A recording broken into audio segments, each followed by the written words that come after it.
Quand c'est une pollution à l'ozone, par exemple, ça peut avoir des conséquences graves pour la santé.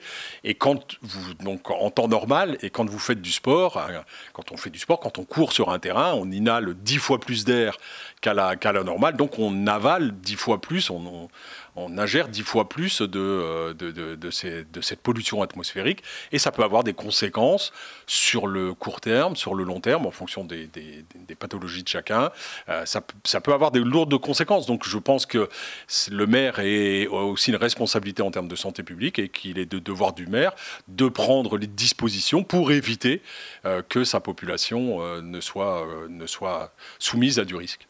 C'est aussi pour ça que j'ai demandé, moi, à mes collègues maires de l'agglomération de regarder maintenant à 2 fois quand il y a des implantations industrielles sur l'agglomération, qu'on ne vienne pas en plus charger la barque, parce qu'on a déjà beaucoup de ces entreprises-là. Certes, chacune d'entre elles, quand vous les prenez individuellement, respectent les normes, mais quand on les met les unes à côté des autres, eh ben ça fait qu'on dépasse les normes derrière.